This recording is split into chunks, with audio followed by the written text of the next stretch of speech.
அவர்களும் சீரழித்துக் கொள்கிறார்கள் என்பதும் யாருக்கும் தெரியாத ஒன்றல்ல. அரபியிலே ஒரு கவி என்று சொல்வார்கள், அதுவல் கலீதி இலல் கலீதி சரியாக்கும் ஜம்பி யூதாவுக்கிறோம் பிரமாதி கொய்யுமது அதுவல் கலீதி இலல் ஜலீதி சரியாக்கும் ஜம்பி யூதாவுக்கு பிரமாதி கொய்யுமது என்பதாக கவி ஒன்றை கூறுவார்கள். நெருப்பு கங்கு தகவத்துக் கொண்டிருக்கும் பொழுது அதில் ஒரு கரிக்கட்டை விழுந்தால் அதுவும் நெருப்பாகி தகவலும். ஆனால் அதற்கு சாம்பல்கள் நிறைந்திருக்கின்ற ஒரு இடத்தில் ஒரு நெருப்பு கங்கை போட்டால் அது அணைந்து போகும் என்று கூறி நல்லவர்களோடு ஒருவர் சேர்ந்தால் அவரும் நல்லவராக ஆகுவார், தீயவர்களோடு சேர்ந்தால் தீயவராக ஆகுவார் என்ற தத்துவத்தை அவர் சொல்லிக் காட்டுவார். அதுவும் நமக்கு புதிதான ஒன்றல்ல. நாம் பழகும் மனிதர்கள், நாம் குடியிருக்கும் வீடு, நம் பிள்ளைகளை படிக்க வைக்கும் பள்ளிக்கூடங்கள், நாம் தொழில் புரியும் இடங்கள், இவைகளெல்லாம் நல்லதாக தேர்ந்தெடுக்க வேண்டும் என்பதில் அக்கறை கொண்டவர்களாக நாம் அமைந்திருப்போம்.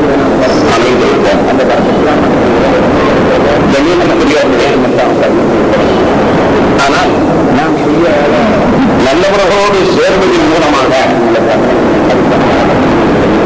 அவர்களுக்கு கிடைக்கின்ற நன்மையும் நமக்கு கிடைக்கிறது என்பதுதான் இன்று நம்முடைய சிந்தனைக்காக எடுத்து வைக்கப்படுகின்ற கருத்தாகும். இன்றைய உலகத்திலே நாம் உலகமயமாக்குதல் என்ற கலாச்சாரத்திலே இஸ்லாமியர்களுக்கு கலந்து கொண்டு மிக மோசமான சேர்க்கையினால் மோசமாக மாறிவிட்டதை வருத்தத்தோடு இந்த நேரத்தில் என்ன பார்க்காமல் இருக்க முடியாது. நீங்கள் உரையாடும் பொழுது ஒரு பெண் ஆணிடத்தில் உரையாடுவதும் ஆண் பெண்ணிடத்தில் உரையாடுவதும் இரண்டே அர்த்தமுள்ள வார்த்தைகளை உபயோகிக்கும் பொழுது இஸ்லாமிய தாய்மார்களும் அவற்றிலே பெயர் கொடுத்து உரையாடுகின்ற காட்சி வெறும் ரேடியோவிலிருந்து டிவி நிகழ்ச்சியிலிருந்து நாம் கவலையோடு அதை பார்க்கிறோம். ஆட்டம் பாட்டம் கொண்டாட்டம் நிகழ்ச்சிகளை கணவனும் மனைவியும் சேர்ந்து ஆடுகிற போட்டியிலும் கூட இஸ்லாமிய தாய்மார்களும் அவருடைய கணவனும் சேர்ந்து ஆடுகின்ற காட்சி வேதனையை தராமல் இருக்க முடியாது. தீயச்சத்தினால் ஏற்படுகின்ற தீமைகள் எல்லோரும் புரிந்த ஒன்றுதான். கணியத்துக்குரியவர்களே, இன்று நாம் சொல்ல வருவது நல்லவர்களோடு நாம் சேர்வதனால் நம்முடைய நன்மைகள் அதிகமாகின்றன. நமக்கு கிடைக்கின்ற ஒரு சில நன்மைகளும் கூட நல்லவர்களோடு நாம் சேர்ந்து விட்டால் அது அதிகமான நன்மையை தருகிறது என்பது திருக்குர்ஆன் நமக்கு திரும்ப திரும்ப சொல்லித் தரக்கூடிய ஒரு தத்துவமாகும். நபிகள் நாயகம் ஸல்லல்லாஹு அலைஹி வஸல்லம் சொல்வார்கள், மக்கள் எல்லாம் முதல் சப்பிலே இருப்பவருடைய நன்மையையும் பாங்கு சொல்வதில் உள்ள நன்மையையும் அறிந்திருப்பார்கள். ஆனால் அதில் போட்டி போட ஆரம்பித்து வருவார்கள். கடைசியில் சீட்டு குலுக்கி போட்டுத்தான் முதல் சப்புக்கு நீ இன்று என்பதாக தேர்ந்தெடுக்கப்பட வேண்டிய நிலை ஏற்படும் என நபிகள் நாயகம் ஸல்லல்லாஹு அலைஹி வஸல்லம் கூறுவார்கள். பாங்கு சொல்வதனுடைய சிறப்பு அதிகமானது. மறுமையில் மற்றவர்கள் எல்லாம் தலைகொண்டு இருக்கின்ற பொழுது தனி நிமிர்ந்து இருக்கப் போவது பாங்கு சொல்லக்கூடிய முஅஜ்ஜின்கள் மட்டும்தான். அதற்கு உமர் ரலியல்லாஹு அன்ஹு சொல்வார்கள், ஜனாதிபதி பதவி மட்டும் எனக்கு இல்லையானால் நான் முஅஜ்ஜினார் பதவியை தேர்ந்தெடுத்திருப்பேன் என்பதாக சொல்வார்கள். அவ்வளவு சிறப்பான ஒரு பாக்கியம் பெற்றது அது. அதிலே உள்ள நன்மையை மக்கள் புரியவில்லை. புரிந்திருந்தால் நான் சொல்வேன் என்று போட்டி போட ஆரம்பிக்கிறார்கள். யாருக்கு முதலிடம் கொடுப்பது என்று நிர்வாகத்தினருக்கு சங்கடமாக போய்விடும். கிடைக்கும் சீட்டு கொடுக்கப்பட்டு ஒரு பேர் வந்தால் இன்று நீ தான் சொல்லு என்று சொல்ல வேண்டிய நிலை ஏற்படும் என நபிகள் நாயகம் ஸல்லல்லாஹு அலைஹி வஸல்லம் சொல்கிறார்கள். ஆனால் மக்கள் அதனுடைய அருமை தெரியாத காரணத்தினால் கண்டுபிடி உள்ளவர்கள் தான் வாங்க சொல்லுவது என்ற நிலைக்கு தள்ளப்பட்டுவிட்டது. அதே போன்றுதான் முதல் சப்புடைய சிறப்பு. முதல் சப் இமாமோடு நெருங்கி இருப்பவருடைய சிறப்பு, இமாமோடு உள்ள முதல் வரிசையிலே அவருடைய வலப்பக்கமாக இருப்பவருடைய சிறப்பு மிக உயர்தரமானது. இடப்பக்கமாக இருப்பவருடைய சிறப்பு அதை விட பிறந்தது.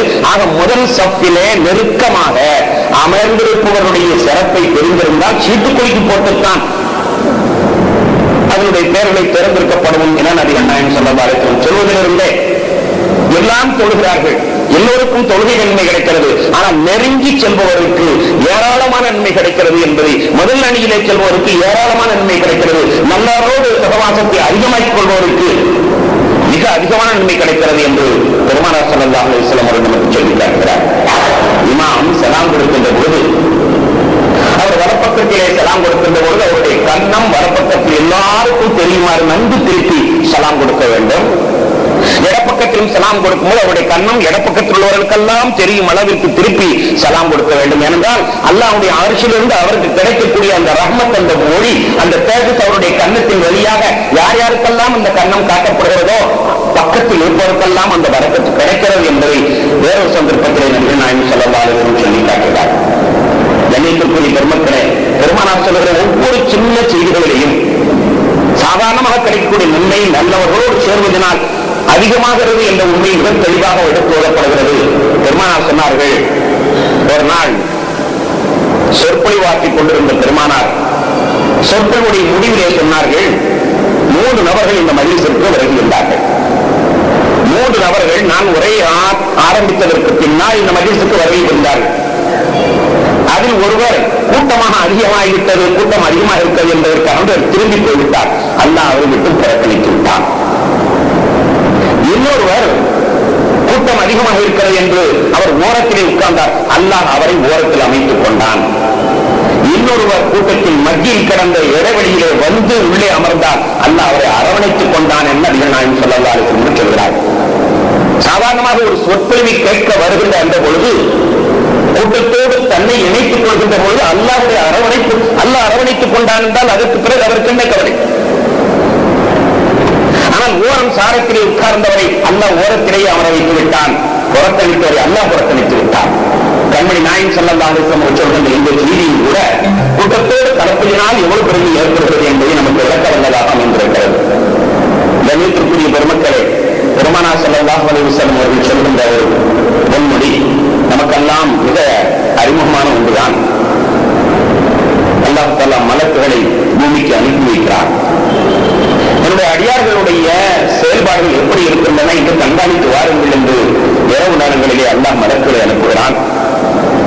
அப்படி அனுப்பப்பட்ட ஒரு சாரார் மலக்குகள் ஒரு பள்ளிவாயிலுக்கு வருகை புரிகிறார்கள். அங்கே மக்கள் எல்லாம் உட்கார்ந்து விக்கிர் செய்து கொண்டிருக்கிறார்கள். அல்லாஹ் அல்லாஹ் என்று அல்லாஹ்வை தியானம் செய்து கொண்டிருக்கிறார்கள். கூட்டமாக உட்கார்ந்து அல்லாஹ்வை பற்றி அவர்கள் விக்கிர் செய்து கொண்டிருக்கிறார்கள். அந்த மஜ்லிஸிலும் மலக்குகள் வந்து அமர்ந்து கொண்டார்கள். அமர்ந்து விட்டு முடிவதற்கு பிறகு சென்று அல்லாஹ்விடத்தில் போய் ரிப்போர்ட் கொடுக்கிறார்கள் தாங்கள் கண்ட காட்சியை பற்றி. அப்பொழுது அல்லாஹ் தஆலா கேட்கிறான், அவர்கள் எதை எதிர்பார்க்கிறார்கள்? சொர்க்கத்தை எதிர்பார்க்கிறார்கள். சொர்க்கத்தை பார்த்திருக்கிறார்களா? பார்க்கவில்லை. பார்க்காமலே இவ்வளவு அவள் கொண்டிருந்தால், பார்த்திருந்தால் இவ்வளவு அவள் கொண்டிருப்பார்கள். அல்லாஹ்வுடைய செலுத்தல் சொன்னா வெறுப்பியா யா அல்லாஹ் உன்னுடைய பார்வையை கேட்கிறோம், சொர்க்கத்தை கேட்கிறோம் என்று கேட்கிறார்கள். சொர்க்கத்தை பார்க்காமலேயே இவ்வளவு ஆசை கொண்டார்கள் என்றால், பார்த்திருந்தால் இவ்வளவு ஆசை கொண்டிருப்பார்கள் என்று அல்லாஹ் கேட்கிறான். ஆமாம் இறைவா, பார்த்திருந்தால் மிக ஆசை கொண்டிருந்தார். சரி, வேறு என்ன கேட்கிறார்கள்? நரகத்தை விட்டு பாதுகாப்பு கேட்கிறார்கள். நரகத்தை பார்த்திருக்கிறார்களா? பார்க்கவில்லை. பார்க்காமலேயே அதை விட்டு இவ்வளவு விரண்டு வருகிறார்களே, பார்த்திருந்தால் இவ்வளவு விரண்டு வருவார்கள். ஆமாம் இறைவா, பார்த்திருந்தால் மிகவும் விரண்டு வருவார்கள். வேற என்ன இடத்திலிருந்து எதிர்பார்க்கிறார்கள்? மன்னிப்பை எதிர்பார்க்கிறார்கள். சரி, அவர்களுக்கு நீங்கள் போய் சொல்லிவிடுங்கள், எல்லோருக்கும் நான் மன்னித்து விட்டேன் என்று சொல்லிவிடுங்கள் என்ற ஒரு வார்த்தை, எல்லோருக்கும் இந்த வார்த்தையை அழுத்தம் திருத்தமாக அல்லாஹ் சொல்கிறார். எல்லோருக்கும் நான் மன்னித்து விட்டேன் என்று போய் சொல்லுங்கள், எல்லோருக்கும் கேட்டதை நான் தந்து விட்டேன் என்று சொல்லுங்கள் என்று அல்லாஹ் மலக்களிக்கிறான். ஆன்மீக ரீதியில் அது வந்து சொல்லப்படுகிறது. அது நம்முடைய காதல் கேட்பதற்கு சக்தி இல்லை என்றாலும் கூட நம்முடைய பட்டவழிகளில் பதிவிடப்படக்கூடிய ஒரு செய்தியாகும். எல்லோருக்கும் என்று சொல்லி அல்லாஹ் அழுத்தமாக சொன்னவுடன் மலக்கள் சொல்றார்கள், அல்லாஹ் எல்லோருக்கும் என்று சொல்லுகிறாய். ஆனால் அதில் ஒரு சிலர் அதற்காண்டி வரவில்லை. அங்கே வந்தவர்களிலே ஒரு சிலர் அதற்காண்டி வர வேறு நோக்கத்திற்காண்டி வந்தவர்கள் இருக்கிறார்கள். ஏதோ அந்த வழியாக வந்தவர்கள் ஏதோ கூட்டமாக இருக்கிறேன் நாம் உட்கார்வோம் என்று நினைத்தார்களோ, அல்லது அந்த சீரனை பலரப்படுகிறது நமக்கு அந்த சீரணை கிடைக்கும் என்று நினைத்தார்களோ, அல்லது வேறு நண்பரை எதிர்பார்க்க வேண்டும். அவர் உட்கார்ந்து மஜ்லிஸில் உட்கார்ந்து இருக்கிறார், கட்டாயமாக அவரை பார்த்துத்தான் செல்ல வேண்டும். சரி, என்ன சிவில் சபை தலைவர் வரை இருந்துவிட்டு அவர் போகும்போது சேர்ந்து பார்த்துவிட்டு போகலாம் என்று இருந்தாரோ தெரியாது. மனநோக்கங்களுக்கான வந்தவங்க இருக்கிறார்கள். எல்லோருக்கும் மன்னிப்பளித்து விட்டேன் என்று சொல்கிறாயே என்று மனக்கள் கேட்கிறார். அப்போது அல்லாஹ் தஆலா சொல்லுகின்றான், இந்த சபை எப்படிப்பட்ட சபை என்றால், இந்த சபையில் வந்த அமர்ந்தவர்கள் என்ன நோக்கத்திற்காக அவர்கள் வந்திருந்தாலும் சரி, அது பிரச்சனை இல்லை. இந்த சபை ஒரு சிறப்பான சபை. இந்த சபையில் வந்தவர்களுக்கு இதனுடைய மாற்றம் இல்லாமல் போகாது. இங்க கொடுக்கப்படுகின்ற கீரணி வந்திருக்கிற அத்தனை பேருக்கு நாம் கொடுக்கின்றோம், அத்தனை பேர்களுக்கு நாம் கொடுக்கின்றோமே. அதுபோன்றுதான் அல்லாஹ் அந்த அருளை அனைவருக்கும் கொடுக்கிறான் என்ற செய்தியை பெருமானார் உதாரணமாக சொல்கிறார்கள். ஆமாம், நல்லோர்களோடு சேர்ந்து கொண்டவர் அவர் அந்த நோக்கத்துக்காண்டி வரவில்லை என்றாலும் கூட அவருக்கும் இந்த பரிபூரணமான நன்மை கிடைக்கிறது என்று நபிகள் நாயகம் ஸல்லல்லாஹு அலைஹி வஸல்லம் அவர்கள் இருக்கிறார். ஒரு உதாரணத்துக்கு பெருமானார் சொல்வார், உதாரணம் படைப்பதில் கண்மணி நாயகம் ஸல்லல்லாஹு அலைஹி வஸல்லத்திற்கு வேறு யாருமே கிடையாது. அற்புதமான உதாரணம். நல்ல மனிதனுக்கு உதாரணம் யார் தெரியுமா? நல்ல நண்பனுக்கு உதாரணம் யார் தெரியுமா? நல்ல நண்பனுக்கு உதாரணம் கஸ்தூரி வைத்திருப்பவனை போன்றாகும், நறுமணம் வைத்திருப்பவனை போன்றாகும். அவன் பக்கத்தில் போய் சேர்ந்தால் அவன் ஒன்றிருக்கிற அந்த நறுமணத்தை கொஞ்சம் தடை விடலாம். தடவை விடவில்லை என்றாலும் கூட அவன் பக்கத்தில் இருந்த காரணத்தினால் அவன் மீது அந்த வாடை கமலும்.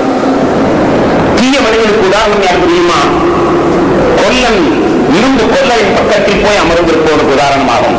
அவன் துருத்தியிலே அந்த நெருப்பை காய்ச்சுகின்ற பொழுது அந்த வாடை அங்கே அவனுக்கு இருக்கும். இல்லை, ஆனால் அவனுடைய நெருப்பு பொறி ஏதாவது பறந்து அவனுடைய ஆடையை கரித்துவிடும்.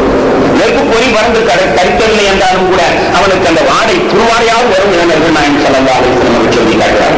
அற்புதமான உதாரணம். கணேசத்துக்குரிய பெருமக்களே, நல்லவர்களோடு நாம் போய் சேர்ந்தால் நமக்கும் அந்த நன்மை கிடைக்கிறது. நாம் எதிர்பார்த்து போனாலும் எதிர்பார்த்து போகாவிட்டாலும் இந்த நன்மை கிடைக்கிறது என்பதை பெருமானார் அற்புதமான உதாரணத்தை சொல்கிறார்கள். உதாரணத்திலேயே தர்மம் கொடுப்பதிலே சிறப்பான தர்மம் எது தெரியுமா? அத்தர், நறுமணம்.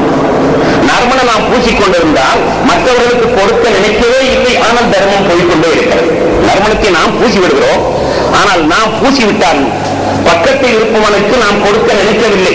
யார் எங்கே வருவார்கள், யார் போவார்கள், யார் பக்கத்தில் இருப்பார்கள் எல்லாம் தெரியாது, யார் பக்கத்தில் நாம் சொல்கிறோம் என்றெல்லாம் தெரியாது. நாம் பூசும் பொழுது நாம் எதிர்பாராத பல பேர் அந்த மனத்தை உரிகிறார்கள், மகிழ்ச்சி அடைகிறார்கள். நாம் எதிர்பாராத அங்கு விளைவு ஏற்படுகிறது. பல பேருக்கு நாம் தர்மம் கொடுக்கின்றோம். நாம் நினைத்து கொடுப்பதல்லது, நாம் நினைக்காமலேயே ஒருத்தர் பூசிக்கொண்டு செல்லும் பொழுது யாரெல்லாம் மூக்கை அந்த வழியாக நிறுத்தினார்களோ அத்தனை பேருக்கும் நாம் கிடைக்கிறது. அதுபோன்று நல்லவனுடைய சபையிலே போய் ஒருவர் உட்கார்ந்தால் இவன் நல்லவன் ஆக வேண்டும் என்பதற்காண்டி செல்லவில்லை என்றாலும் கூட அந்த கூட்டத்தில் கலக்கும் பொழுது அவனையும் அறியாமல் நன்மையின்பால் அவனுடைய சிந்தனை சென்றுவிடும். அவன் நல்லவனாக நிர்பந்தமாக மாற்றப்பட்டு விடுவான்.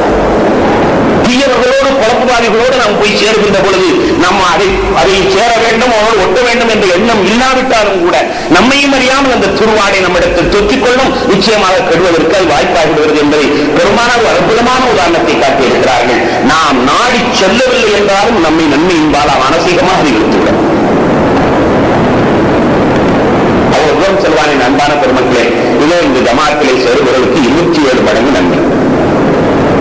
பெருமானார் ஸல்லல்லாஹு அலைஹி வஸல்லம் சொல்வார்கள், வீட்டிலே போதுதான் ஒரு பங்குதான் உண்மை. கடைத்தெரு பள்ளிவாசல், ஜமாத் இல்லாத கடைத்தெரு பள்ளிவாசல், இமாம் கிடையாது, முஅத்தின் கிடையாது, ஒரு சின்ன பள்ளிவாசல், அங்கு வைப்பதுதான் குறைச்ச நன்மை. காரணம் என்ன? அங்கு கொஞ்சம் கூட்டம் குறைவாக இருக்கும். இதோ ஜமாத் நடைபெறுகின்ற இந்த பள்ளிவாயிலுக்கு வந்தால் 27 மடங்கு நன்மை, 27 தடவை தொழுத நன்மை. இதே தொழுகையை ஹரம் ஷரீஃபிலே திரு காபத்துல்லாஹ்விலே நாம் சென்று தொழுவோமே ஆனால் 1,00,000 தடவை தொழுத நன்மை. கண்மணி நாயகம் ஸல்லல்லாஹு அலைஹி வஸல்லம் அவர்கள் வரைந்திருக்கின்ற அந்த பள்ளிவாசலிலே தொழுதோமே ஆனால் 50,000 தடவைகள் தொழுத நன்மை. அப்படியானால் அதனுடைய பொருள் என்ன? அங்கு நாம் கூட்டம் அதிகமாக 40 பேருக்கு ஒரு நிலவர் இருப்பார், 80 பேர் இருந்தால் 2 நிலவர் இருப்பார், 120 பேர் இருந்தால் ஒரு 3 நிலவர் இருப்பார். ஆக இவ்வளவு கூட்டம் கொடுக்கிறது அப்படி நல்லவர்களுடைய எண்ணிக்கை விகிதாச்சாரம் இருக்கும். அதில் போய் நம் கலக்கும் பொழுது அவர்கள் கொடுக்கிற ரப்பல் ஆலமீன் அவன் கஞ்சன் அல்ல. எண்ணி பார்ப்பதற்கு, ஆளுடைய தரவரத்தை பார்ப்பதற்கு அவன் கஞ்சன் அல்ல. அவன் கேட்டவர்களுக்கெல்லாம், சேர்ந்தவர்களுக்கெல்லாம், ஒட்டியவர்களுக்கெல்லாம், உரசைகளுக்கெல்லாம், வாடகை கிடைத்தவர்களுக்கெல்லாம் அள்ளி கொடுப்பார். எனவே நாம் சென்றாலும் நமக்கும் 1,00,000 நன்மை இங்கே கிடைக்கிறது. கூட்டம் அதிகமாக நன்மை கிடைக்கிறது என்ற செய்தியை நாம் பார்க்கிறோம். கணேசத்துக்குரிய பெருமக்களே, ஹஜ்ஜுக்கு சென்றவர்களுக்கு தெரியும், நாமா இப்படி நன்மையின்பால் ஆசை கொண்டவர்களாக இருக்கிறோம், நமக்கே தெரியாது. இந்த ஊரிலே இருந்தவர்கள் ஹஜ்ஜுக்கு செல்லும் பொழுது அந்த சூழ்நிலையை பார்த்தோடு, அந்த பெரிய சாகரத்தோடு நாம் கலக்கின்ற பொழுது நமக்கும் சொல்வதற்கு ஆசை ஏற்படுகிறது, நமக்கும் அந்த கிராத்தை கேட்க வேண்டும் என்ற ஆசை ஏற்படுகிறது. அந்த சுதேசி இன்றைக்கு வரவில்லையா, என்ன ஆனது, அவருக்கு உடனம் சரியில்லையா, சுதேசி கிராத்தை கேட்க வேண்டும் என்றெல்லாம் வந்து யார் பேசுகிறார்? கிராத்துக்கும் அவருக்கும் சம்பந்தமே இல்லாதவர் அங்கே பேசுகிறார். அங்கே அந்த கிராத்தை கேட்க வேண்டும் என்று ஆசைப்படுகிறார். இப்படி அந்த ஆசை வந்தது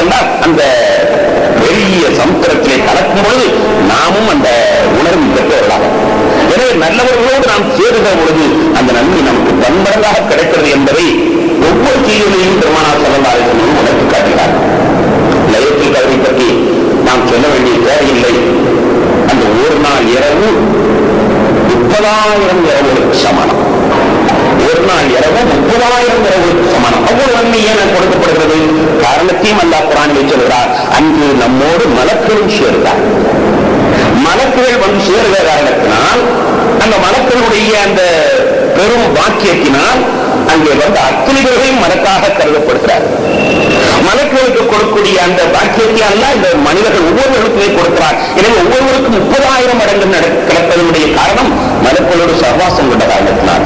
நபிகள் நாயகம் ஸல்லல்லாஹு அலைஹி வஸல்லம் இதா கால இமாம் வலம் தாதீன் ஃபகுல் ஆமீன் ஃபமன் வாஃபக தஅமீனு தஅமீனல் மலாயிகத்து வபரஹு மா தஅமீன். ஜமாத்துடைய தொழுகையிலே இமாம் வலம் தாதீன் என்று சொல்லிவிட்டால் நீங்கள் ஆமீன் என்று சொல்லுங்கள். மலக்கு ஆமீன் சொல்வதும் உங்களுடைய ஆமீனும் அவர் சொல்லுகின்ற மலக்குடைய ஆமீனுக்கு ஒத்து போய்விட்டால் உங்களுடைய எல்லா பாவங்களும் மன்னிக்கப்பட்டுவிடும். ஒரே ஒரு அட்லீஸ்ட் ஒரு ஆமீன் மலக்குடைய ஆமீனோடு ஒத்து போயிட்டார். நம்முடைய வாழ்க்கையில் காயப்படுத்தின காயங்கள் அனைத்தும் பாவங்கள் மன்னிக்கப்படும். ஒரே ஒரு ஆமீன் மலக்குடைய ஆமீனோடு சேர்ந்தார்கள். பெருமானார் ஸல்லல்லாஹு அலைஹி வஸல்லம் சொல்லுகின்ற செய்தி. எனவே அந்த மலக்குடைய ஆமீனோடு நம்முடைய ஆமீனை இணைத்துவதன் காரணத்தினால் எவ்வளவு அற்புதம் இருக்கிறது என்பதை நினைப்பார். இதனால் தான் நல்லவர்களோடு நல்ல சகவாசத்தை ஏற்படுத்திக் கொள்ள வேண்டும். எவ்வளவு முடியுமோ அவ்வளவு நல்லவர்களோடு கலந்து கொள்ள வேண்டும். அல்லாஹ் தஆலா 6:68 வசனத்திலே சொல்லி காட்டுவான். இதா ரஅய்தல்லதீன யகூதுன ஃபீ ஆயாத்தினா ஃபஅரித் அன்ஹும் ஹத்தா யகூது ஃபீ ஹதீஸின் கைர் وإما ينسينك الشيطان فلا تقعد بعد ذكرى مع القوم الظالمين. அல்லாஹ்வுடைய ஆயத்துகளிலே விளையாட்டாக பேசிக் கொண்டிருப்பவர்களை நீங்கள் பார்த்தால் அந்த மஜ்லிஸிலிருந்து எழுந்திருத்துள்ளீர்கள். நீங்கள் விளையாட்டு பேசவில்லை திருக்குரானை பற்றி. ஆனால் திருக்குரானை பற்றி அல்லாஹ்வுடைய ஆயத்தாக பேசிக் கொண்டிருக்கிறார்கள். அவர்கள் பக்கத்தில் நீங்கள் இருந்தால் உடனே எழுந்திருத்துள்ளீர்கள். அந்த சபையில் இருக்காதீர்கள். அல்லாஹ் கூறுகிறார், நாம் பேசவில்லை என்றாலும் கூட அங்கு சபையில் இருந்தால் அவர்களுக்கு ஏற்படுகிற கேடு நமக்கும் ஏற்படும் என்பதனால் நீங்கள் உட்காராதீர்கள். வாழ்வு அன்பும் அவர்களுக்கு புறக்கணித்து விடுங்கள். ஹத்தா யகூது ஃபீ ஹதீஸின் கைரிஹி, அவர்கள் வேறு பேச்சை ஆரம்பிக்கும் வரை நீங்கள் அதை விட்டு காலியாக்கி வந்து விடுங்கள். உங்களை அறியாமல் நீங்கள் மறந்து உட்கார்ந்திருக்கிறார். விளையாட்டா பேசிக்கிட்டே இருக்கிறாங்க. அல்லாஹ்வுடைய வசனங்களையும் மற்ற அல்லாஹ்வுடைய ஆவணங்களையும் பற்றியவர்கள் விளையாட்டாக பேசிக் கொண்டிருக்கிறார்கள். உங்களை அறியாமல் நீங்கள் உட்கார்ந்து விட்டீர்கள். ஷைத்தான் உங்களை மறக்கடித்து விட்டான் என்றால் எப்பொழுது நினைப்பு வந்துச்சோ உடனே எழுதித்து விடுங்கள். அதையும் அல்லாஹ் சொல்றான், இம்மா இன்சியன்னக ஷைத்தான், ஷைத்தான் உங்களுக்கு மறதியை தந்து விட்டால் ஃபலா தகூது பஅத ذிக்ரா, ஞாபகம் வந்ததற்கு பிறகு உட்காராதீர்கள் அநியாயக்கார கூட்டத்தோடு என்று அல்லாஹ் குறிப்பிடுகிறார். ஆக அந்த தீயவர்களோடு நாம் தீமையை செய்யவில்லை.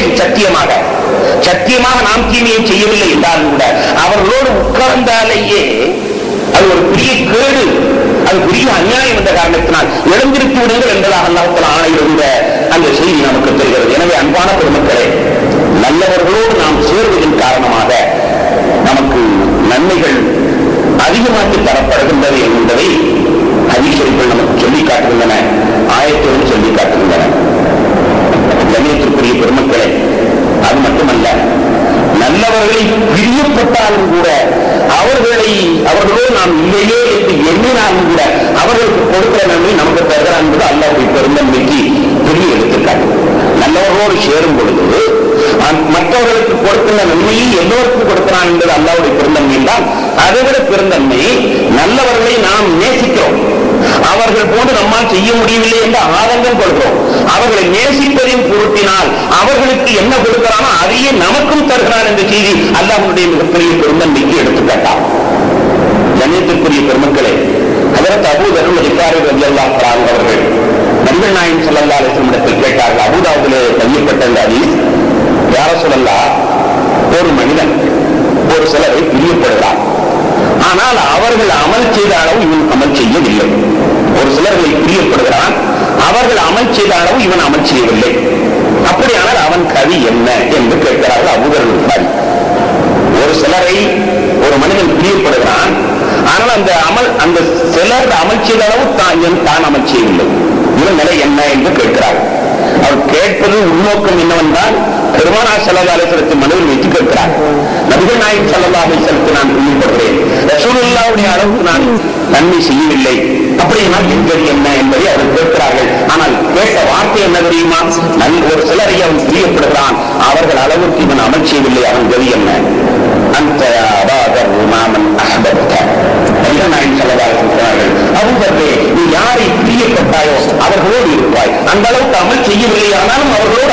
சேர்த்து விடுகிறான் என்று நபிகள் நாயகம் ஸல்லல்லாஹு அலைஹி வஸல்லம் சொல்றார். பிரியப்படுகிறோர் நல்லார்களை பிரியப்பட்டால் அந்த நல்லார்களுக்கு கொடுக்கிற சவாபை இந்த மனிதனுக்கும் கொடுக்கிறான். நபிகள் நாயகம் ஸல்லல்லாஹு அலைஹி வஸல்லம் சொல்லி காட்டுகிறார். இது குழந்தைகள் விஷயத்திலே திருக்குர்ஆன் நமக்கு சொல்லி காட்டுகிறது. 52-21 வசனத்தில் அல்லாஹ் சொல்வான், பெற்றோர்கள் நிறைய அமலை செய்திருக்கிறார்கள், அவருடைய பிள்ளைகள் அந்த அளவிற்கு அமல் செய்யல. ஆனால் அவர்கள் ஈமான்தாரிகள் தான், தொழுகைதாரிகள் தான். ஆனால் தந்தை தாயும் செய்த அளவிற்கு இவர்கள் அமல் செய்யணும்.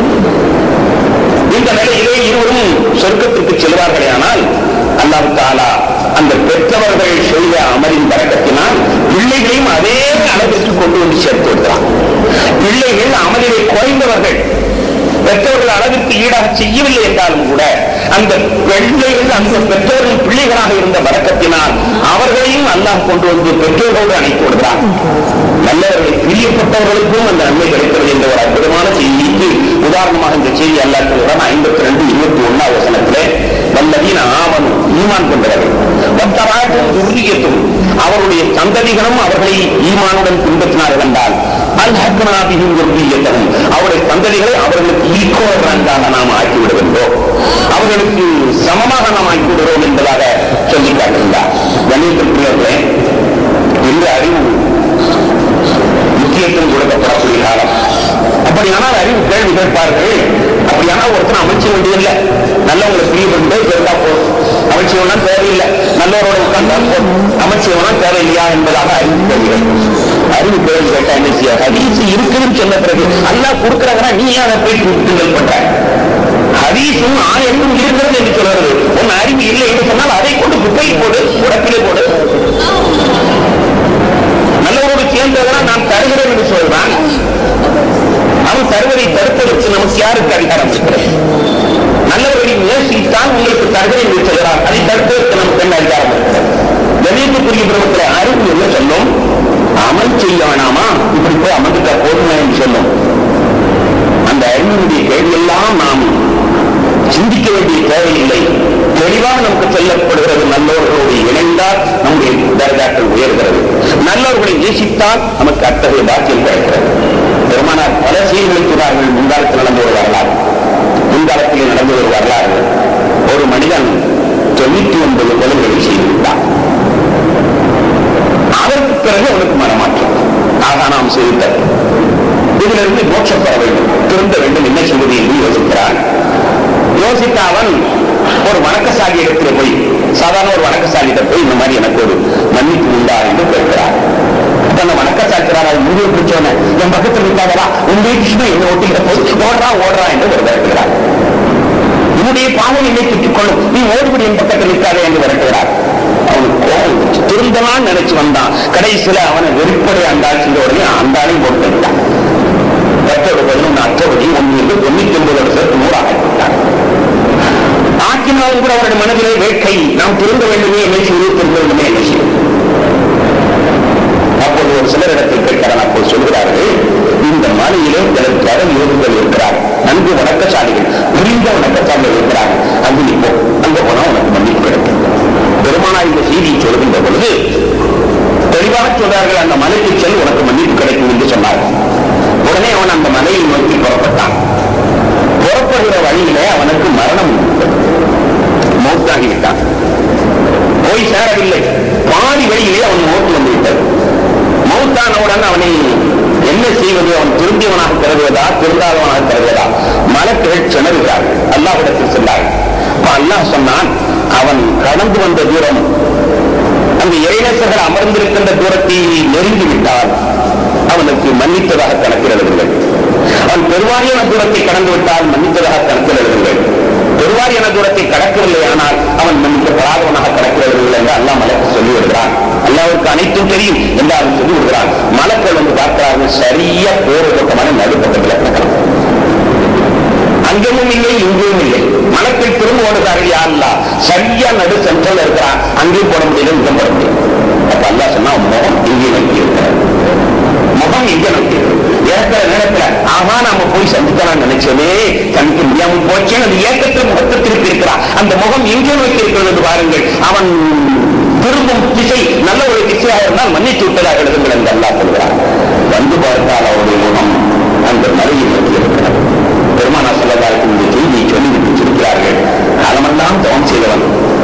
எல்லாம் தவம் செய்தவன். முஸ்லிம் பிடிச்சவன் என் பக்கத்துல வராத, ஒன்னா அல்லா மன்னிக்க மாட்டான் என்று சொன்னபோது அல்லாஹ் கோவப்பட்டான். நான் மன்னிக்க மாட்டேன் என்னுடைய அடியாரை என்று சொல்வதற்கு இவனுக்கு யார் ரைட் கொடுத்தது? என்னுடைய அடியாரை நான் மன்னிக்க மாட்டேன் என்று சொல்வதற்கு இவனுக்கு என்ன தரவு இருக்கிறது, தகுதி இருக்கிறது? யாரையும் நான் மன்னிக்கக்கூடிய மன்னிப்பாளன் இவனுக்கு தெரியாதா? இவனை நரகத்தில் தள்ளுங்கள் என்று அந்த தவ யோகியை நரகத்தில் எல்லாம் தள்ளுகிறான். ஆனால் அதே நேரத்தில் 100 படம் செய்தி சொர்க்கத்தில் தள்ளுகிறான் என்று செய்தி பெருமானார் சொல்கிறார்கள். இங்கே சொல்லப்படுகின்ற செய்தி என்ன தெரியுமா? முகத்தை நல்லவர்கள் பக்கம் திருப்புவனுக்கு மன்னிப்பு கிடைக்கும். நல்லவர்கள் இருக்கின்ற மலையின் போய் சேரப்படுகின்ற அவன் நன்மையாக ஆக வேண்டும், தன்னுடைய பாவத்திலிருந்து விடுதலை வேண்டும் என்று எழுதிய பொழுது யாரும் அவர்களுக்கு அஸ்தக்ஃபிருல்லாஹ் சொல்லு மன்னிப்பு கேளு என்று சொல்லித்தாரல, நல்லவர்களை போய் பாரு என்பதாகத்தான் சொன்னார். அப்படி நல்லவர்களோடு சேருகிற பொழுது மன்னிப்பு கிடைக்கும் என்ற செய்தியும், நல்லவர்களோடு போய் சேராத பொழுது அந்த பக்கம் திரும்பினால் கூட மன்னிப்பு கிடைக்கும் என்ற செய்தியும் அதிகத்தில் தெரியப்படக்கூடிய செய்தியா? மன்னிப்புக்குரிய பெருமக்களே, அதே போன்றுதான் நல்லவர்களோடு கலப்பதினால் நமக்கு நன்மை கிடைக்கிறது. நல்லவர்களை புரியும் போதினால் நமக்கு நன்மை கிடைக்கிறது. நல்லவர்களோடு ஒரு இணைப்பை ஏற்படுத்திக் கொண்டாலும் நமக்கு நன்மை கிடைக்கிறது. நல்லவர்களோடு ஒரு இணைப்பை ஏற்படுத்திக் கொண்டாலும் நமக்கு நன்மை கிடைக்கிறது. 18-17 வசனத்தில் அல்லாஹ் சொல்வான், "வமன் யூதிலில் ஃபலன் தஜிதலஹு வலிய்யன் முர்ஷிதா." யாரை அல்லாஹ் வழிகாட்டவில்லையோ அவனுக்கு நேர்வழி காட்டும் ஒரு நண்பனை அவன் தரமாட்டான். நேர்வழி காட்டும் ஒரு நண்பனை அவன் தரமாட்டான். சென்று ஏதாவது நீங்கள் உங்க வாயினால சொல்லுங்க, நான் ஓடி வருகிறேன்.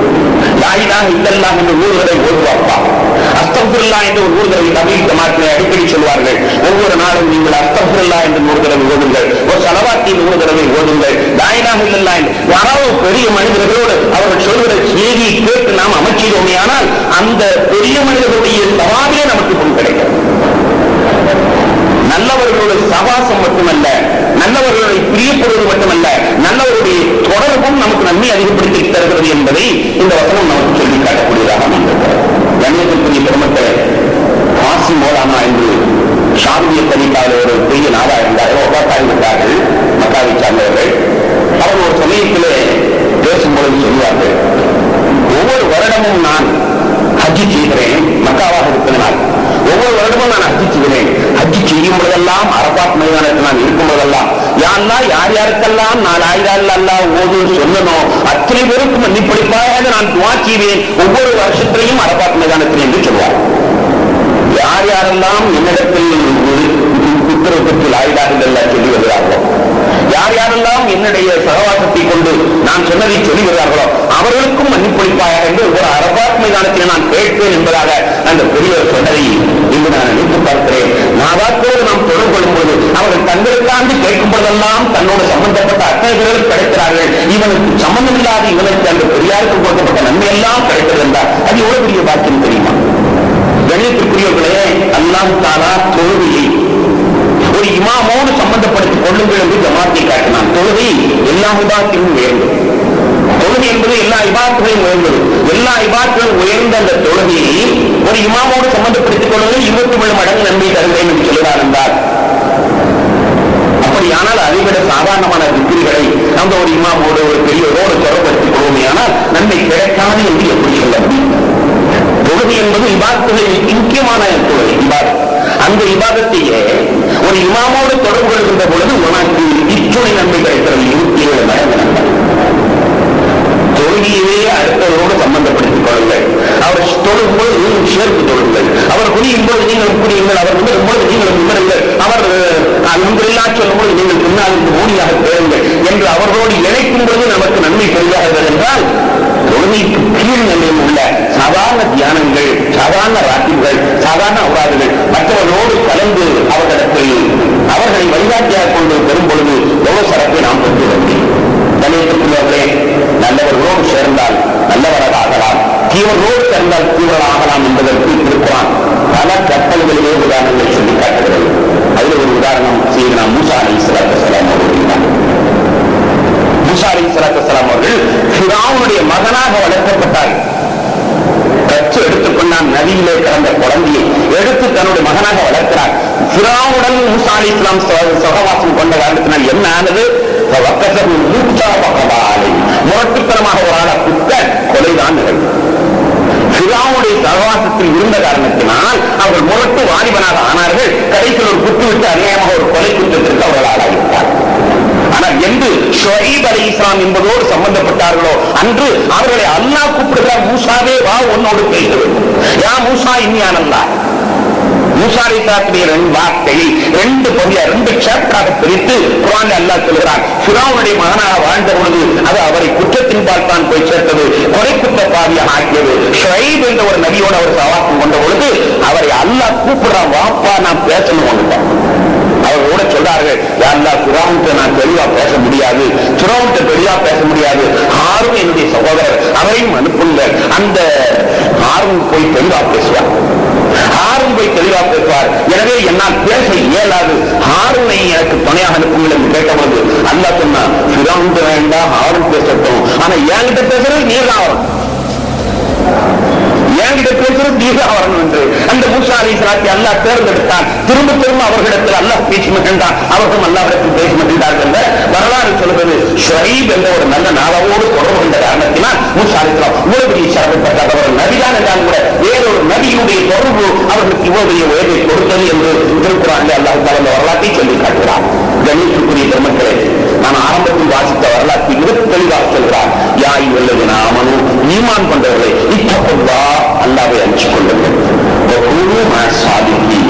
உண்மையாளர்களோடு நீங்கள் ஆகிவிடுங்கள். உங்களுடைய சகவாசம் உண்மையாளர்களோடு ஆகிவிடுங்கள். அல்லாஹ்வை அஞ்சிக் கொள்ளுங்கள், உங்களுடைய சகவாசம் உண்மையாளர்களோடு ஆகிவிடட்டும் என்று அல்லாஹ் தஆலா சொல்லுகிற இந்த செய்தி ஒரு வரலாற்று பின்னணியிலே இருக்கிறார். ஒரு வரலாற்று பின்னணியிலே இந்த செய்தியை சொல்கிறான். நபிகள் நாயகம் ஸல்லல்லாஹு அலைஹி வஸல்லம் அவர்கள் அந்த வரலாற்று பின்னணியில் தான் இந்த செய்தியும் ஓதி காட்டுகிறார். என்ன வரலாறு? அது நாம் தெரிந்து வைக்க வேண்டிய வரலாறு. நான் வாசித்த வசனம் 9:119 உள்ளது. அதற்கு முன்னால் சொல்லப்பட்ட வரலாறு தபூக் என்ற ஒரு தற்காப்பு யுத்தம் நடைபெற்றது. அது கொஞ்சம் தூரமான நாடு, கடுமையான வெயில் காலம், கடுமையான பஞ்சம். ராணுவ வீரர்களுக்கு சரியான உணவு கிடையாது. பேரித்தம்பளம் ஒன்றை ஒரு ராணுவ வீரனுக்கு கொடுக்கப்படும். அவர் அதை ஒரு சப்பு விட்டு அடுத்த இடத்தில் கொடுத்துட வேண்டும். அவ்வளவுதான். ஒரு பேரித்தம்பளம் கூட ஒரு வேலைக்கு உணவாக கொடுக்கப்படவில்லை. அந்த ரேஷன் எப்படி என்றால் ஒரு பேரித்தம்பளத்தை ஒரு சப்பு விட்டு அடுத்த இடத்தில் கொடுத்துட வேண்டும். அவர் அதை சப்புவார், சப்பு விட்டு இதோ இடத்தில் கொடுப்பார். இப்படியே அந்த பேரித்தம்பளம் கரைந்து தேய்ந்து ஒன்றுமில்லாமல் போயிடும். அது ஒரு பேரித்தம்பளம் கிட்டத்தட்ட 10-11 நபர்களுக்கு உணவாக கொடுக்கப்பட்ட காலம். கடுமையான பஞ்ச நேரம், கடுமையான உஷ்ணமான நேரம், தூரம் வேறு அதிகம். இந்த மாதிரி தருணத்திலே ஒரு 3 நபர்கள் அந்த யுத்தத்திலே கலந்து கொள்ளாமல் போயிருந்தார். மாலிக் ரலியல்லாஹு அன்ஹு, முராத் இப்னு ரபீஅ ரலியல்லாஹு அன்ஹு, ஹிலால் இப்னு உமையா ரலியல்லாஹு அன்ஹு, 3 நண்பர்கள். இந்த 3 நண்பர்களே கஅப் ரலியல்லாஹு அன்ஹு அவர்கள் சரி போய்கிட்டு இருப்பாங்க, நம்ம பின்னால போய் சேர்ந்துடலாம், சரி நாளைக்கு போனாண்டே அப்படியே தாமதமாகி இனிமே போனா போய் சேர முடியாது என்ற நிலைக்கு ஆளாகிட்டார். போக வேண்டும் என்ற எண்ணத்தில் அவர்களுக்கு கொஞ்சம் கூட மாசு கிடையாது. யுத்தத்தில் எல்லோரும் படையும் கலந்து போகும்போது சரி நம்ம நாளைக்கு போயிட்டு நம்ம முன்னாள் போகட்டுங்க, எல்லாம் சேர்ந்து போறாங்க, நம்ம ஓடி போய் சேர்ந்துடலாம், குதிரையில் போய் சேர்ந்து கொள்ளலாம் என்று நினைத்து நாளை போகலாம் நினைத்தார். அன்று கொஞ்சம் வேலை சரி மறுநாள் போகலான்னு நினைத்தார். இப்படியாக தாமதமாகி இனிமேல் போனால் போய் சேர முடியாது என்ற நிலை ஆகிவிட்டது. மற்ற இருவரும் கொஞ்சம் வயோதிகள். அதனால் அவர்களுக்கு ஏற்பட்ட அந்த வயோதிகத்தின் காரணமாக சோம்பல்தனம் வந்து அவர்களும் போக முடியாமல் போய்விட்டார்கள். நபிகள் நாயகம் ஸல்லல்லாஹு அலைஹி வஸல்லம் அவர்கள் யுத்தத்தை முடித்து விட்டு திரும்பி வந்தார். திரும்பி வந்த பொழுது இந்த 3வரையும் கூப்பிட்டு விசாரித்தார். ராணுவ வீரர்களில் 3 பேர் அவர் குறைந்தார்களே, யார் அவர் கூப்பிடுங்கள் என்று 3வரையும் கூப்பிடுகிறார். 3வரையும் கூப்பிட்ட போது முராத் இப்னு ரபீஅ, ஹிலால் இப்னு உமையா என்ற வயோதிகள், ரசூலுல்லாஹ் என்கிறால ஒன்றும் முடியல, வயசான காலம் முடியல, அதனால நாங்கள் வராமல் இருந்தோம் என்று உண்மையை சொல்லிவிட்டார். கஅப் மாலிக்கை கூப்பிட்ட போது சுற்றி உள்ள முனாஃபிக்குகள் சொன்னாங்க, சும்மா தலைவலி இல்ல காய்ச்ச, முன்னாடி உடம்பு சரியில்லை, உள்ள சொல்லி தப்பிச்சு என்று முனாஃபிக்குகள் சொல்லிவிட்டார். நபிகள் நாயகம் ஸல்லல்லாஹு அலைஹி வஸல்லம் அவர்கள் ராணுவ குற்றத்தை விசாரிக்கிறார்கள். ராணுவ வீரர் ஏன் கலந்து கொள்ளவில்லை? கஅப் மாலிக் ரலியல்லாஹு அன்ஹு அழைக்கப்படுகிறது. சுற்றி இருப்பவரெல்லாம் ஏதாவது சாஜாவை சொல்லிட்டு வந்து என்று சொன்னார்கள். போனவர்கள் பெருமானார் ஸல்லல்லாஹு அலைஹி வஸல்லம் அவருடைய அன்பு அறிவும் அந்த முகத்தை கண்ட மாத்திரத்தில் ஒரு நினைத்து வந்த பொய்யெல்லாம் மறந்து போயிட்டார். பெருமானாரை கண்டவுடன் உண்மையை தவிர எதுவுமே அவருடைய நாளில் வர முடியும். யாரும் சொல்லலாம், சோம்பல் தான் என்னை கெடுத்துவிட்டார், சோம்பல் தான் என்னை கெடுத்துவிட்டது, நாளை புறப்படலாம் என்று நான் தாமதமாக இருந்திருப்பேன் என்று சொல்கிறார். உடனே நபிகள் நாயகம் ஸல்லல்லாஹு அலைஹி வஸல்லம் உங்கள் மூவர் விஷயமாக அல்லாஹ் தஆலா தீர்ப்பு சொல்லும் வரை உங்களிடத்தில் யாரும் பேசக்கூடாது. உங்களை ஊர் ஒதுக்கி வைக்கப்படுகிறது, ஜமாத்திலிருந்து உங்களை ஒதுக்கி வைக்கப்படுகிறது. அல்லாஹ் உங்கள் விஷயமாக ஏதாவது உத்தரவு பிறப்பிக்கும் வரை என்று நபிகள் நாயகம் ஸல்லல்லாஹு அலைஹி வஸல்லம் சொல்லி அனுப்பிவிட்டார். இந்த மூவர்களிலே 2 நபர், அந்த வேறான 2 பேரும் உட்கார்ந்து அழ ஆரம்பிச்சுட்டாங்க. 2 பேர் இருக்காங்க, அவங்க பள்ளியாசலுக்கே வர்றதில்லை. ஆனா கஅப் இப்னு மாலிக் ரலியல்லாஹு அவர்கள் மட்டும் துணிச்சலாக ஒரு சின்ன வயதாக இருக்கிற காரணத்தினால் பள்ளிவாசல் போவார். வந்து வேணுமே நபிகள் நாயகம் ஸல்லல்லாஹு அலைஹி வஸல்லம் அஸ்ஸலாமு அலைக்கும் யா ரசூலல்லாஹ் என்னத்தான் மாட்டேன்டாலும் ரசூலுல்லாஹ்ட்ட சலாம் சொன்னா அவங்கள அறியாம பதில் சொல்லுவாங்க. ஏற்காது யாராவது சலாம் சொன்னா உடனே பதில் சொல்லணும். பிள்ளைகளை கண்டா அவங்கள அறியாம முதல்ல முட்டி கொண்டு பேசுவோம். நம்ம பெரிய மனுஷனாக்கே நம்ம சொல்லக்கூடாது, பிள்ளைகளை சொல்லணும் எதிர்பார்த்தோம்னா நினைக்க மாட்டாங்க. பிள்ளைகளை கண்டா படப்பு சலாம் சொல்லுவோம், உடனே சலாம் சொல்ல பெருமானார். எதுக்கு ரசூலுல்லாஹி ஸல்லல்லாஹு அலைஹி வஸல்லம் சொல்லாவிட்டாலும் சலாத்துக்கு பதில் சொல்லுவார்கள். அஸ்ஸலாமு அலைக்கும் யா ரசூலல்லாஹ் என்றார். பெருமானார் திருப்பி கொள்வார். நண்பர்களிடத்திலே போய் சலாம் சொல்லிப்பட்டார்கள். நெருங்கிய நண்பர் ஒருவரை அழைத்து, நீயுமா என்னை புரிந்து கொள்ளவில்லை, நண்பனே நீயுமா என்னை புரிந்து கொள்ளவில்லை, நான் கெட்டவன் அல்ல, என்னிடத்தில் மற்றவர்கள் தான் பேச மறுக்கிறார்கள், நீனுமா பேசக்கூடாது என்று சொன்ன பொழுது அவரும் தன்னை திருப்பிக் கொள்வார். ஆக சஹாபாக்கள் யாருமே பேசவில்லை. கிட்டத்தட்ட 40 நாட்கள் ஓடுகிறது. 40 நாட்கள். 40ஆம் நாள் நபிகள் நாயகம் ஸல்லல்லாஹு அலைஹி வஸல்லம் அவர்கள் இனிமேல் உங்களுடைய மனைவியர்களுடன் பேசக்கூடாது என்று உத்தரவை கடுமையாக்குகிறார். மனைவியர்களுடன் பேசக்கூடாது, மற்றவர்களுக்கு பேசக்கூடாது என்பது இனி மனைவியர்களுக்கும் பேசக்கூடாது என்று உத்தரவிட்டார். கஅப் இப்னு மாலிக் ரலியல்லாஹு அன்ஹு அவர்கள் தன் மனைவியை கூப்பிட்டு ரசூலுல்லாஹ்வுக்கு உத்தரவு போட்டாங்க. அதனால என்ன ஆனாலும் சரி நீங்க அத்தாவுக்கு போய் அனுப்பிச்சு வச்சுட்டாங்க. ஹிலால் இப்னு உமையா அவருடைய மனைவி ரசூலுல்லாஹ்ட்ட வந்து, யா ரசூலல்லாஹ் என்னுடைய விருப்பம் இல்லாம அவரால் வாழ முடியாது, உட்கார முடியாது, எழுந்திருக்க முடியாது, ஒண்ணுக்கு போயிட்டாருன்னா அதை சுத்தம் பண்றது கூட நான் வேணும், நான் இல்லாம அவரால் வாழ முடியாது ரசூலுல்லாஹ், நீங்க என்னை பின்பு விட சொல்லியிருக்கீங்களே, என்ன செய்யாமல் அவரால் வாழ முடியாது, சிறுநீர்களை கொள்வார், அசீரப்படுத்துவார், நான் தான் கல்வி அவரை சுத்தப்படுத்த வேண்டும். ரசூலுல்லாஹ் எனக்கு உத்தரவில்லையா என்று கேட்டபோது நபிகள் நாயகம் ஸல்லல்லாஹு அலைஹி வஸல்லம் சரி நீ அதெல்லாம் நீதிப்பார், ஆனா குடும்ப உறவு மட்டும் வைத்துக் கொள்ளாதீர்கள் என்று சொன்னார். குடும்ப உறவு மட்டும் வைத்துக் கொள்ளாதீர்கள் என்று ரசூலுல்லாஹி ஸல்லல்லாஹு அலைஹி வஸல்லம் சொன்னார். மாபினி அரக்கா அந்த அம்மா சொல்றாங்க, யார சொல்லலாம், அந்த ஆளுக்கு ஒரு சின்ன அசைவு அவரை குடும்ப உறவுகளை போறார். சிரித்து சொன்னார், ஒய்னவு மாசாலை எதிர்த்து யாருக்குள்ளா 40 நாள் அந்த அழுதுகிட்டே இருக்கிறார் என்று உங்களுடைய உத்தரவு யாரிடத்தில் பேசக்கூடாது என்று வந்ததோ அதில் 40 நாள் அவர் அழுதுகிட்டு தான் இருக்கிறார். என்ன ஒரு பெருமானார் ஸல்லல்லாஹு அலைஹி வஸல்லம் அனுமதி கொடுத்து விட்டார்கள். இந்த நேரத்தில் கஅப் இப்னு மாலிக் அவர்கள் கடைத்த வழியாக செல்கிறார். யாருமே பேசவில்லை. அப்பொழுது திடீரென்று ஒரு ஷாம் நாட்டினுடைய ஒரு வியாபாரி இவர்களை தனியாக அழைத்தார். தனியாக அழைத்து ஒரு பக்கத்தில் கொண்டு போய் வைத்துக் கொண்டு பட்டுச்சலையை சுருட்டி வைத்திருந்த ஒரு தவாலை கொடுக்கிறார். அது ஷாம் தேசத்து அரசர் தவாலை இருக்கிறார். ஷாம் தேசத்து அரசர் தவாலை இருக்கிறார். உங்க தலைவர் உன்னை விரட்டிட்டார்னு கேள்விப்பட்டேன், உடனே என் நாட்டுக்கு வாங்க, என் நாட்டுக்கு வந்தா உன்னை நான் மந்திரியாக ஆக்கிறேன், உன் தலைவர் உன்னை விரட்டி விட்டார் என்று கேள்விப்பட்டேன், நீ உடனே என் நாட்டுக்கு வா, உன்னை நான் மந்திரியாக்குறேன். அந்த தவாலை பணப்படுது. தவாலை பார்த்தவர்களுக்கு அழுக கூட கொண்டு வந்துச்சு. ரசூலுல்லாஹ்வுக்கு நான் பிரிந்திருக்கிறேன், இந்த பிரிவு வெளியுலகத்துக்கெல்லாம் தெரிஞ்சு வச்சா, ரசூலுல்லாஹ்வுக்கு பிரிஞ்சு நான் எப்படி வாழ்வேன், நான் இருக்கும் பொழுது என்ன அடுத்தவன் கூப்பிடுற அளவுக்கு என்னெல்லாம் ஆகிவிட்டதா என்று ஒப்பாரி தருகிறார். அது நிலைமை பற்றி அல்லாஹ் குர்ஆன்ல சொல்வான்,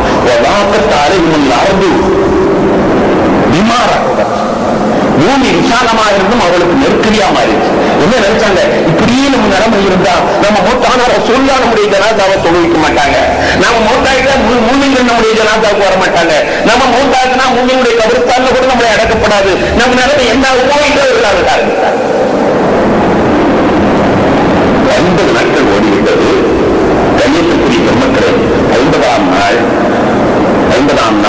நபிகள் நாயகம் ஸல்லல்லாஹு அலைஹி வஸல்லம் அவர்கள் தங்கள் இவனை உம்மு சலமாவில் அவர்கள் எழுப்பி சொன்னார்கள், யா உம்மு சலமா, கனவுக்கு அல்லா மன்னித்து கொடுத்துட்டான், கனவுக்கு அல்லா மன்னிச்சு கொடுத்தான். கனவுக்கு மன்னிக்கப்பட்டிருப்பது என்று சொல்ல செய்தி உம்மு சலமாவோட சொன்னார். அதற்கு உம்மு சலமா எல்லாம் சொன்னாங்க, நல்ல செய்தியாக சொல்லலாம். நடு இரவு 12 மணி அல்லாவுடைய வசனம் வந்துவிட்டது, கனவுக்கு மன்னிக்கப்பட்டது என்ற செய்தி வந்துவிட்டது. பெருமானா உணர்ந்து பெற்றார்கள். தொழில் சொன்னாங்க, சொல்ல உடனே ஒரு ஆளம் போதுமா, அவருக்கு நான் செய்தி சொல்லி இந்த செய்தி உடனே நான் அனுப்பட்டுமா என்று கேட்டார். ரசூலுல்லாஹி ஸல்லல்லாஹு அலைஹி வஸல்லம் என்ன சொன்னார்கள் தெரியுமா? இதன் யஹ்திமுன் நாஸு ஃபயம்னஊகும் அன்-நௌம் சாயிரல் யௌம். இந்த செய்தி நீங்க சொன்னீங்கன்னா மதீனா பூரா கண்பிடிக்க ஆரம்பிச்சிடும், வரவரப்பா பேச ஆரம்பிச்சு மதீனாவில் யாருக்குமே தூக்கம் இல்லாமல் போயிடும். அந்த மாதிரி கஷ்டத்தை நான் கொடுக்க மாட்டேன்.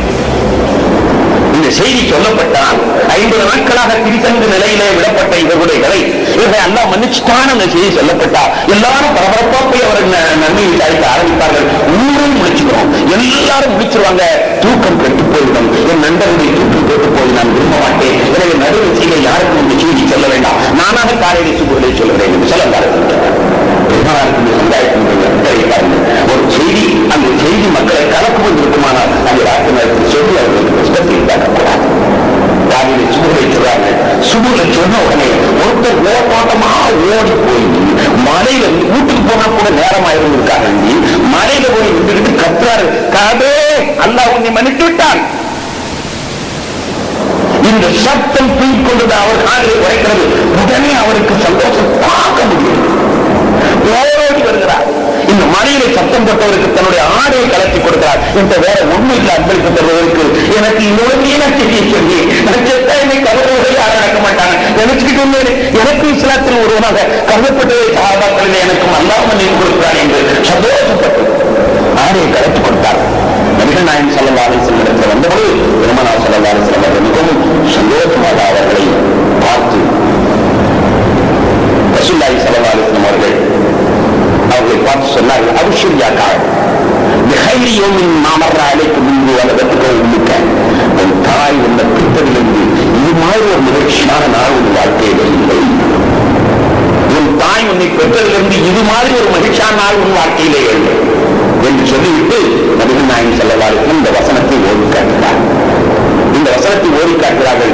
வாழ தலாபத்தல் லதீன குல்லிஹு, 3 நபர்கள் யுத்தத்திற்கு வரவில்லை. பூமி விசாலமாக இருந்தும் கூட அவர்களுக்கு நெருக்கடியாகிவிட்டது. அவர்களுடைய உயிர் வாழ்க்கையே அவர்களுக்கு நெருக்கடியாகிவிட்டது. அல்லாஹ்வுடைய ஏவலிலிருந்து தற்போதற்கு அல்லாஹ்வை ஒரு கதி இல்லை. அல்லாஹ்விடமிருந்து தப்புனா அவன் பாதுகாப்பட்ட நாடுகள் வேற எனக்கு பாதுகாக்க ஆளில்லை என்று அவர்கள் உணர்ந்து கொண்டார்கள். அவர்கள் எல்லாம் மன்னித்து விட்டார்கள். அல்லாஹ் மன்னிப்போனும் அருள்புரியுமாக இருக்கிறான் என்ற செய்தி சொன்ன நபிகள் நாயகம் ஸல்லல்லாஹு அலைஹி வஸல்லம் தொடர்ந்து வருகிறார்கள். யா அய்யுஹல்லதீன ஆமனூ, ஈமான் கொண்டவர்களே, இத்தகுல்லாஹ், அல்லாஹ்வை நீங்கள் அஞ்சிக் கொள்ளுங்கள். வகூனூ மஅஸ்-ஸாதிகீன், உண்மையாளர்களோடு. இது மாதிரி பொய் சொன்னா தப்பிச்சுக்கலான்னு உங்களுக்கு சொல்லி தந்தாங்க. அந்த ஆள்களோடு போய் சேர்ந்துட வேண்டாம். பொய் சொன்னா தப்பிச்சுக்கலான்னு சொன்னாங்க. அந்த மாதிரி ஆள்களோடு வேணாம். உண்மையாளர்களுக்கு ஆய்வுடன் இருந்து அல்லாஹ் தஆலா இந்த வசனத்தை இறக்கியதை பெருமானால் ஓடி காட்டுகிறார்கள். பெருமானால் ஓடி காட்டுவது என்ன அறிவிக்கிறது என்றால், தீயவரோடு சகவாசங்கள் தான் தீமையான நிலை ஏற்பட்டுவிடும். எனவே உண்மையான மூலிகளை அல்லாஹ்வை அஞ்சிக் கொள்ளுங்கள். அச்சத்திற்கு அடுத்ததாக நல்லோர்களோடு சமைந்து விடுங்கள் என்ற செய்தியை இந்த வசனம் சொல்லி காட்டுகிறார். கண்ணியத்திற்குரிய பெருமக்களை, நல்லாரோடு வாழ்வதும் சிறப்பு, நல்லாருடைய சபையிலே அமர்ந்திருப்பதும் நமக்கு நன்மையை தருகிறது. நல்லார்களை நேசிப்பதும் நமக்கு நன்மையை தருகிறது. நல்லாரோடு ஏதாவது சின்ன ஒரு தொடர்பை ஏற்படுத்திக் கொள்வதும் நமக்கு நன்மையை தருகிறது. ஆக நாம் ஒரு காலமும் கழிச்சுகிறோம், எந்த வகையிலும் தொடர்பு ஏற்படுத்திக் கொள்ளக்கூடாது என்று இந்த வசனம் நமக்கு சொல்லித் தருகிறது. குறித்தான பிரமுகர்களே, ஒரு சமயத்தில் நபிகள் நாயகம் ஸல்லல்லாஹு அலைஹி வஸல்லம் தற்காப்புத்திலே கடந்து திரும்பி வந்து கொண்டிருக்கிறார்கள். அப்போது சஹாபாக்கள் எல்லாம் வந்து விட்டார்கள். தூரத்தில் ஒரே ஒரு நபர் தனியாக வருவதாக தெரிகிறது. தூரத்திலே ஒரு நபர் தனியாக வருவதாக தெரிகிறது. சஹாபாக்கள் யார சொல்ல யாரோ ஒரு ஆளு தனியாக வர்ற மாதிரி தெரியாது. எல்லாரும் சேர்ந்து வந்து கொண்டிருக்கும் பொழுது ஒவ்வொரு நபர் மட்டும் தனியாக வந்து கொண்டிருக்கிறார். பெருமானார் ஸல்லல்லாஹு அலைஹி வஸல்லம் குல் அவாதர், குல் அவாதர், அது அபூதர்ராக ஆகட்டும் என்று ஸல்லல்லாஹு அலைஹி வஸல்லம் சொல்றார். அபூதர்ராக ஆகட்டும் என்று சொல்லிவிட்டு போய் யாருன்னு பார்த்துட்டாங்க. தூரத்துல ஆள் தெரியல, எல்லாரும் யாருன்னு தெரியாம முடிச்சு கொண்டிருக்கும் பொழுது நபிகள் நாயகம் ஸல்லல்லாஹு அலைஹி வஸல்லம் குல் அவாதர், அது அபூதர்ராக இருக்கட்டும், போய் பார்த்துட்டாங்க. சஹாபாக்கள் போய் யாரும் சொல்லலாம், உங்க வாயில் சீனியத்தான் போடணும், அவர் அபூதர் தான். அபூதர் தான் அவரை லேட்டாக தாமதமா வந்து வந்திருக்கிறார். பெருமானார் ஸல்லல்லாஹு அலைஹி வஸல்லம் அவர்களிடத்தில் வந்தபொழுது பெருமானார் சொன்னார்கள், ரஹ்மல்லாஹு அபூதர், அபூதருக்கு அல்லாஹ் தஆலா ரஹ்மத் செய்வானாக. யம்ஷி வஹ்தா, தனியா நடந்து வர்றார். அதனால யமூத்து வஹ்தா, தனியாகத்தான் மூத்தாகுவார். யுபாத்து வஹ்தா, மறுவருக்கும் தனியாகத்தான் எழுப்பப்படுவார்கள் என்று ஸல்லல்லாஹு அலைஹி வஸல்லம் சொல்றார்.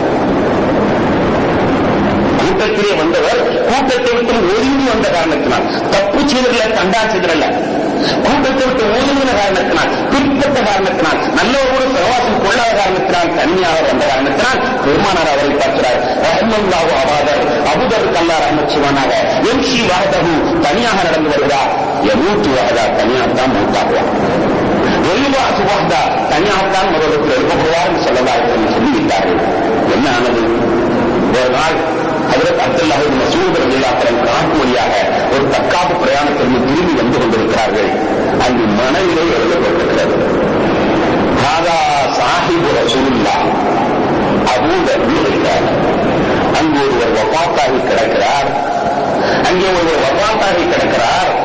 மணலிலே ஒரு வரி எழுதப்பட்டிருக்கிறது, ஹாதா சாஹிபு ரசூலுல்லாஹ் அபூதர் இருக்கிறார். இது பெருமானாருடைய நண்பர் ஒருவர் இறந்து கிடக்கிறார். இது அபூதர் இருக்கிறார். தனியாக யாருமே இல்லாத அந்த முடிவே, யாருமே வராத அந்த பகுதியிலே மணலிலே எழுதி வைத்துவிட்டு உகப்பாக இருக்கிறார்கள். இதற்கு அபூதர் இருக்கிறார். ஆனா சாஹிபு ரசூலுல்லாஹ் அபூதர் இருக்கிறாரி, இது அபூதர் இருக்கிறாரி, ரசூலுல்லாஹுடைய சாஹிபு நண்பர் என்று எழுதப்பட்டிருக்கிறது. இப்னு மஸ்ஊத் பார்த்து அப்படி சோழா சொன்னது அப்படியே படிச்சிருச்சு. தனியாக சொன்னாங்க, வச்சுட்டாங்க. தனி கண்கள் எல்லாம் நான் பார்க்கலன்னு சொன்னா இவன் நிலைமை இவருடைய ஜனாத நிலைமை என்னாமோ தெரியும். ஜனாதனை அடைப்பதற்கு ஏற்பாடு செய்யாது என்பதை வரலாற்று பார்க்கிறோம். ஜமாத் என்ற கட்டுக்கோட்டை விட்டு ஒருவர் ஒழுங்குவார். ஆனால் நரகத்திலும் கூட அவர் தனியாக ஒரு ஓரத்திலே தனி சிறையிலே தனி நரகத்திலே அவரை வேதனை கொடுக்கப்படும் என்று பெருமானார் ஸல்லல்லாஹு அலைஹி வஸல்லம் சொல்லி காட்டுவார்கள்.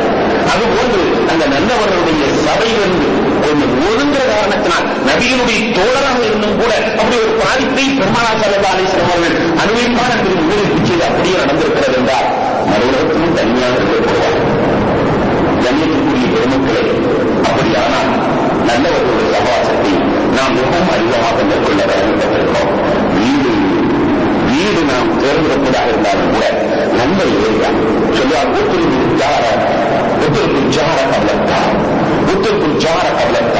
வீட்டை தேர்ந்தெடுப்பதற்கு முன்னால் அண்டை வீட்டை முதலிலே பார்த்துக்கொள். இந்த சூழ்நிலையில் நமக்கு ஒத்து வருமா? அதை முதலில் நீங்கள் கவனிங்கள். எதையெடுத்தால் நம்ம பிள்ளைகளை கொண்டு படிக்க வைப்பதாக இருந்தாலும் கூட அங்க நல்லா படிச்சு கொடுக்கிறாங்க மட்டும் கவனத்தில் கொள்ளக்கூடாது. அந்த காலேஜினுடைய பாய்ஸ்களுடைய நடவடிக்கை இருப்பது, அங்கே உள்ள நடவடிக்கை எப்படி? ஆனால் இந்த காலத்தில் இடம் கிடைச்சா போதும் இருக்குது. இருந்தாலும் கூட முடிந்த அளவுக்கு அங்கே நாம் கலந்து கொண்டால் நம்முடைய மாணவனுடைய மனோநிலை எப்படி இருக்கும், நம்முடைய பெண்களுடைய மனோநிலை எப்படி இருக்கும் என்பதையெல்லாம் நாம் சகவாசத்தை மிகவும் முக்கியமாக மேற்கொள்ள கடமைப்பட்டிருக்கிறோம். நல்ல சகவாசத்தை பெற்றவர்களாக அல்லாஹ் நம்மை ஆட்சியர் புரிவானாக. நம்முடைய சூழ்நிலைகளையும், நாம் உலாவரும் இடங்களையும், நாம் வாழும் இடங்களையும், நம்முடைய குடும்பங்களையும் நல்ல சகவாசத்தை கொண்டதாக ஆட்சியர் புரிவானாக.